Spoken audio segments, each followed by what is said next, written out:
Bismillahirrahmanirrahim. Assalamu alaykum, hurmatli televizor ko'ruvchilar. Istiqlol kundalik xabarlarimizni ko'rishinglarni qizg'in qarshi olamiz. Men Abdullah Yalqun. Programmamizda vatanimiz Sharq Turkiston va dunyoda bo'lib o'tgan kun tartibidagi xabarlarni huzuringizga sunish qilishimiz. Qanamizda diqqatinglar ekranimiz bo'lsin. Xalqaro kechirim tashkiloti Xitoyning oldingi yili eng ko'p o'lim jazosi ijro qilganligini e'lon qildi. Amerika ovozi to'rining xabarida bildirilishicha, Xalqaro kechirim tashkiloti 21 aprel yillik dokumentini e'lon qilgan bo'lib, Xitoy o'lim jazosi ijro qilish jihatda birinchi o'rinda turgan. Dokumentda oldingi yili eng ko'p o'lim jazosi ijro qilgan 5 davlatning Iran oz deganda 251 kishi, Saudiya Arabiston 184 kishi, Iroq oz deganda 100 kishi va Misr oz deganda 32 kishi va Xitoy ekanligi ko'rsatilgan. Xitoy o'lim jazosi ijro qilganlarning sonini izchil maxfiy tutib kelgan bo'lib, aniq sonini elishga imkoniyat bo'lmagan.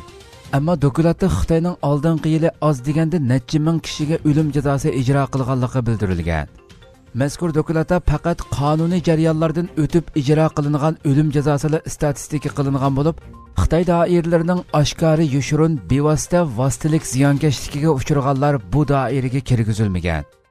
Dokumentda ko'rsatilishicha, navbatda dunyodagi 146 davlatda o'lim jazosi qonun va ijro qilinish jihatdan amaldan qoldirilgan. Xitoyning iPhone'dagi yana bir yuchuqni Uyg'urlarni nazorat qilishga ishlatganligi oshkorlandi. Apple Insider to'rining tunugungi xabarida bildirilishicha, Xitoy hakkerlari olma telefonlarining to'ri ko'rgichidagi yuchuqdan foydalanib, Uyg'urlarning turli uchurlarini o'g'irlagan.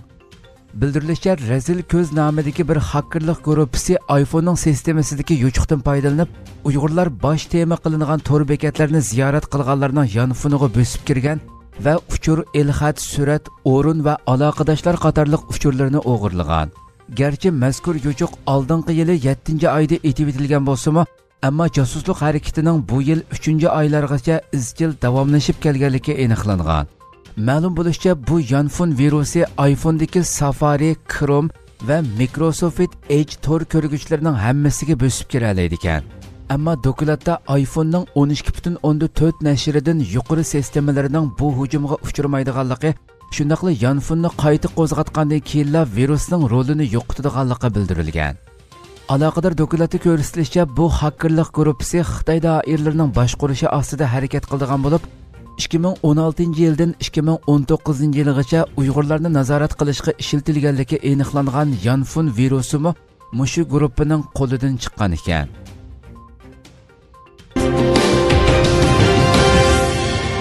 Virus masalasi tufaylidan Yevropa davlatlari Xitoy shirkatlarini rad qilishga boshladi.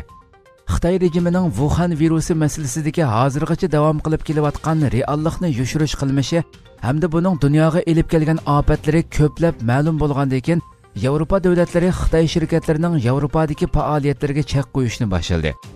Angliya hukumatining Xitoydagi eng chong telefon shirkatlaridan bo'lgan Huawei guruhi zo'r kuch bilan kengaytmoqchi bo'lgan 5G telefon to'ri qurilishidan voz kechmoqchi bo'lishi buningdagi muhim qadamlarning biri bo'lib qoldi. New York pochtasi gazetining 17 apreldagi xabarda aytilishicha, Angliyaning bosh vaziri Boris Johnson bu yilning 5-ida Xitoyning 5G telefon to'ri qurilishiga ijozat bergan bo'lib, o'tgan oyda bu qurilishning davomlashishiga qarshi 24 bilet tashlangan. Navbatda Xitoy Kompartiyasining virus masalasidagi yolg'onchiliklari oshkora bo'lgandan keyin bu qurilishni butunlay bekor qilish fikri ustunlikni egallashga boshlagan. Konservativlar partiyasidan bo'lgan parlament a'zosi Damian Green bu haqda so'z qilib, telefon to'ri shirkatlarimizga shuni aytib qo'yish lozimki, hozir hukumatimiz Huawei shirkatining bu sohaga changal selishini 0% ga tushirmoqchi degan. Xabarda aytilishicha, Amerika tashqi ishlar ministri Mike Pompeo o'tgan juma kuni Xitoydan boshlangan vaboning ziyinini misol qilib turib, har qaysi davlatlarni Xitoy bilan bo'ladigan savdo ishlaridan o'zini tortishga chaqirgan edi. Amerika hukumati Boris Johnson hukumatining Huawei shirkati haqidagi qarorini qizg'in olqishlagan. Hamda Amerika, Angliya, Kanada, Avstraliya va Yangi Zelandiya hukumatlarining Besh ko'z nomli istixborot ittifoqi uchun bir asosliq musht atqanlik deb baholagan. Bu xildagi Xitoy muassasalarini qo'g'lab chiqarish harakati Shvetsiyadami o'tirg'a chiqqan hamda Kunze instituti nomidagi ma'arif ko'chma nuqtasini taqashda aks etgan. Angliyadagi Vaqt gazetining 21 apreldagi xabarda aytilishicha, ikki tarafning munosabati 2015-yilga qadar nihoyatda yaxshi bo'lib kelgan. 2005-yili Xitoy Shvetsiyadagi tunji Kunzi institutini ochgandan keyin Shvetsiyaning Volvo shirkati Xitoy bozoriga keng ko'lamda ichkirilib kirgan ekan. Ammo yaqindan buyon ko'rilgan ikki taraf o'rtasidagi so'g'uqchiliklar tufaylidan bugun Shvetsiyadagi eng oxirgi Kunzi instituti taqaldi.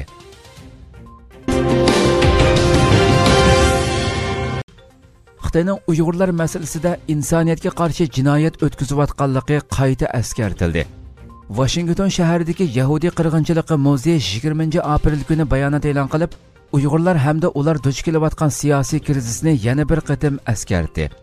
Bayonotda Uyg'urlarning kimligi bir qism Uyg'ur yetakchilarining mustaqil Sharq Turkiston qurish intilishlari bilan Xitoy rejimining bu rayonga nüfus ko'chirish urinishlari o'rtasidagi kurashlar Uyg'urlarning o'tgan 5 yildan buyon Xitoy rejimining yuqori fan texnika vosita qilgan umumyuzlik nazorat va kontrolligining qurboni bo'layotganligi, oqibatda necha million Uyg'urning lagerlarga qamalib, milliy va diniy kimligidan voz kechishga majbur qilinayotganligi bayon qilindi.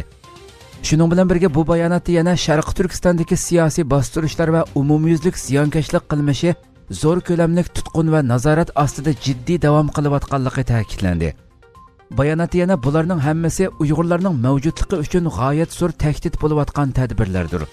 Navbatda Xitoy rejimining mushu yo'sinda insoniyatga qarshi jinoyat sodir qilayotganligini ko'rsatadigan ko'plagan sabablar ko'z oldimizda turibdi deyilgan. Kishilik huquqni ko'zatish tashkilotining bosh ijroiya raisi Kennes Ross bu bayonotni olqishladi. Shundaqla bu Xitoy rejimining Uyg'urlarga qilayotgan ziyonkashliklarga qaratilgan bir qatimliq jiddiy ogohlantirish dedi. Mazkur muzey qarmog'idagi qirg'inchilikning oldini olish markazi chiqargan bu yilgi 15 davlatning ismligiga Xitoy qo'shilgan hamda ularning Uyg'urlarni qirg'in qilayotganligi buningga sabab qilib ko'rsatilgan.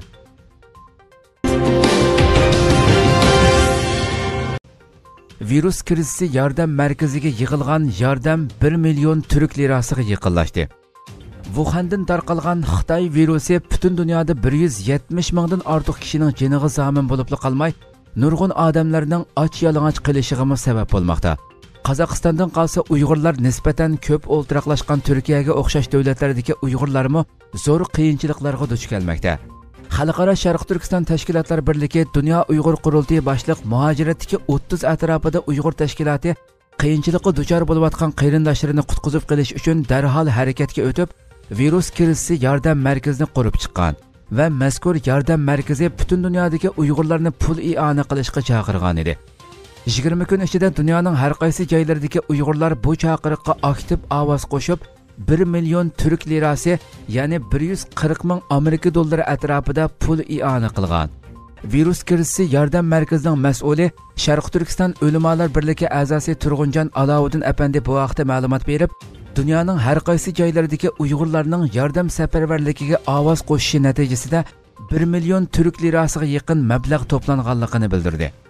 Virus krizisi yordam markazi 18 davlatda vakolatchi belgilagan bo'lib, mazkur vakillar 17 aprel juma kuni telefon yig'ini chaqirib, yordam talab qilgan kishilarning tizimligini bekitib chiqqan. Bu haqda mazkur markazda Dunyo Uyg'ur qurultiyi vakili bo'lib vazifa o'tayotgan Abdurashid Abdulhamid apandi markazning 1600 atrofida oila bilan 400 o'quvchiga birinchi bosqichda yordam puli tarqatib berishni qaror qilganligini o'tirg'a qo'ydi. Turkiyadagi ko'chman Uyg'urlar Turkiya hukumatining turmush yordam puli bilan haqsiz davolanish huquqidan bahramand bo'la olmaganlikdan, uning ustiga Xitoy virusi Turkiyada yamrashga boshlagandan keyin ba'zilarining xizmatlaridan ayrilib qolishi, tijoratlarining to'xtab qolishi tufaylidan turmushda qatma-qat qiyinchiliklarga duchor bo'lmoqda. Turg'unjon Alovuddin apandi bugun 22 apreldan boshlab yordamlarni tarqatishga boshlaydiganligini, ehtiyoji bor kishi sonining ko'p ekanligini, shunga Ramazon oyidimi i'ona to'plashni davomlashtiradiganligini bayon qildi. İstanbuldagi Sharq Turkiston tashkilotlar birligi raisi Hidoyatulloh O'g'izxon apandi qisqa vaqt ichida yig'ilgan mablag'ning kishini suyundiradigan saviyada ekanligini, ammo Turkiyadagi ko'chmanlarning ehtiyojiga qaraganda buning yetarli emasligini, i'ona berishni xohlaganlarning Ramazon oyi jarayonida fitra va zakotini bersa bo'lganligini bayon qildi. Dunyo Uyg'ur qurultiyi raisi Dulqunaysa apandi bu vaqtda to'xtalganda oldi bilan Xitoy virusi sababli Turkiyadagi Uyg'urlarning turmush jihatdan qiynalib qolganligini, mushkulat ichida qolgan mushu Uyg'urlarning dardiga darmon bo'lish maqsadida virus krizisi yordam markazining qurilganligini, qisqa vaqt ichida ko'p sonda Uyg'urning chaqiriqqa ovoz qo'shganligini lekin buning yetarlik emasligini, texi i'ona qilmaganlarning i'ona qilishini iltimos qilganligini ta'kidladi. Turg'unjon Alovuddin apandi jiddiy ehtiyoji bor kishilarga oldin yordam berilganligini, boshqalarning sabrchanlik bilan saqlashi kerakligini, oldimizdagi kunlarda ularga yordam tarqatib berilganligini bayon qildi.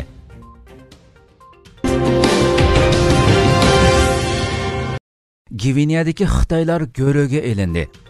Dunyoga virus tarqatgan Xitoy doiralari o'z jinoyatini e'tirof qilishning o'rniga Xitoydagi chet elliklarga hujum qilishga va ularni virus manbasi deb ko'rishga boshlaganligi, bo'libmi ojiz davlat fuqarolariga hujum qilishga boshlaganligi haqidagi har xil ko'rinishlar ijtimoiy uchur vositalarida jiddiy g'ulg'ula qo'zg'agan edi.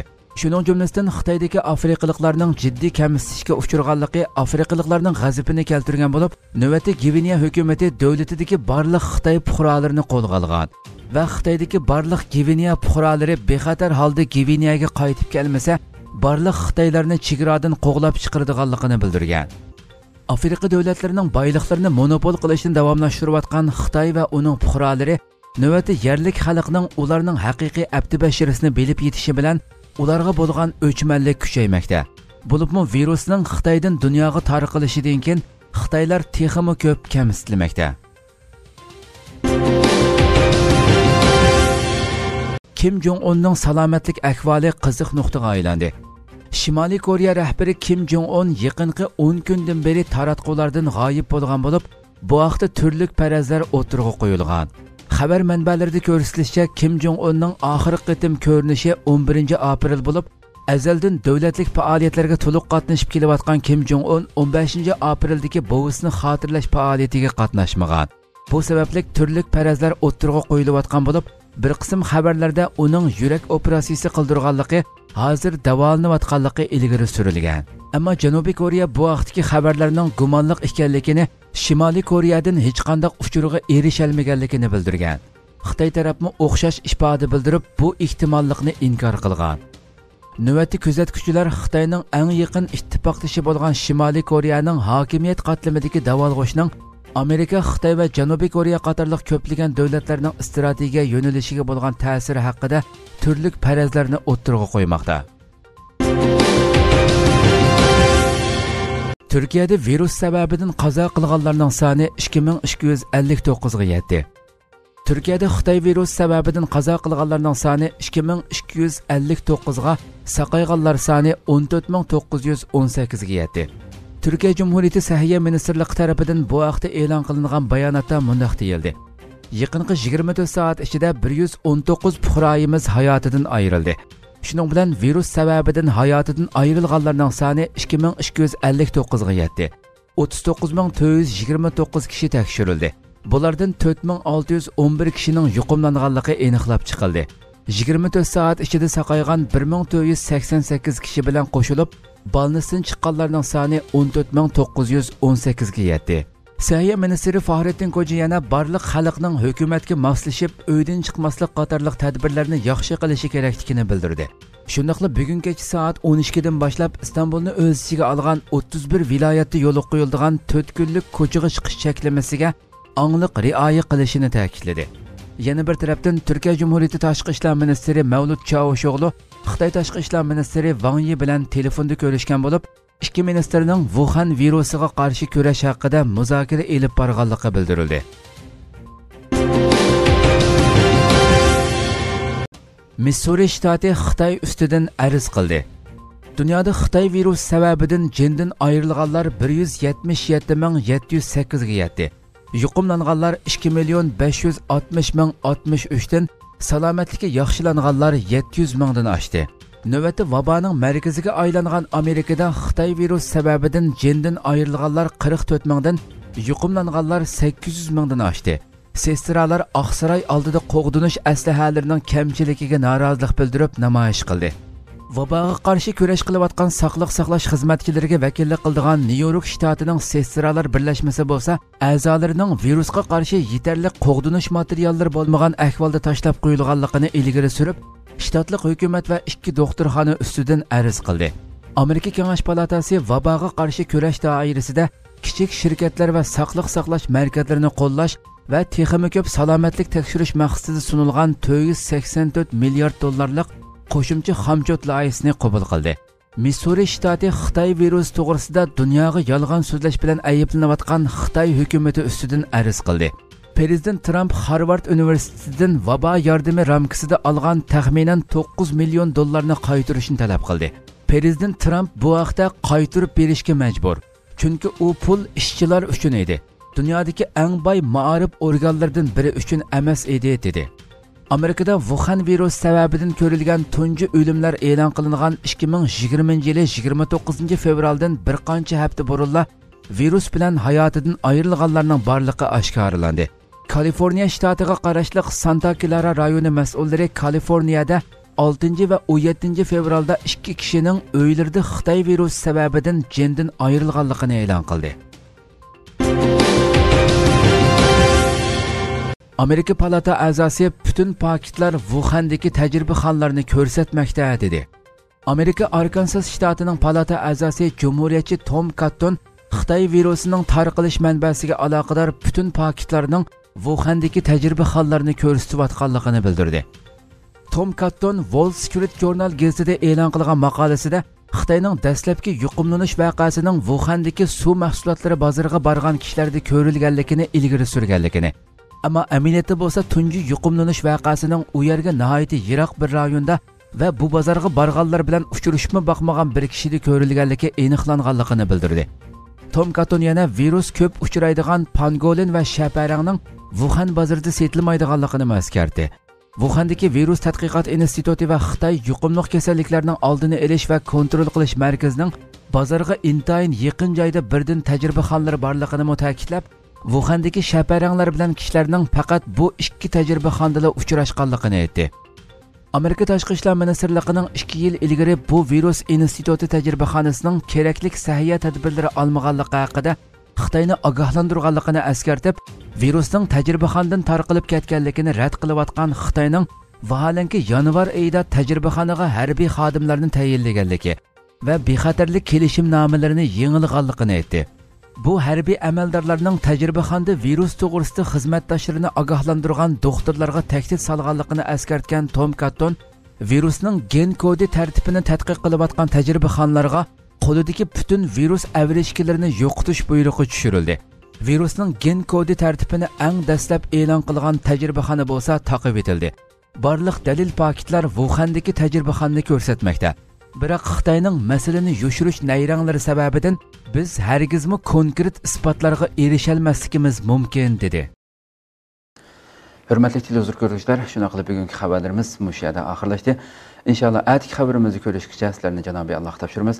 Shundaqla program oxirida ekran orqasidagi barliq xizmatdoshlarimga ko'pdan ko'p rahmat aytaman. Assalomu alaykum va rahmatulloh.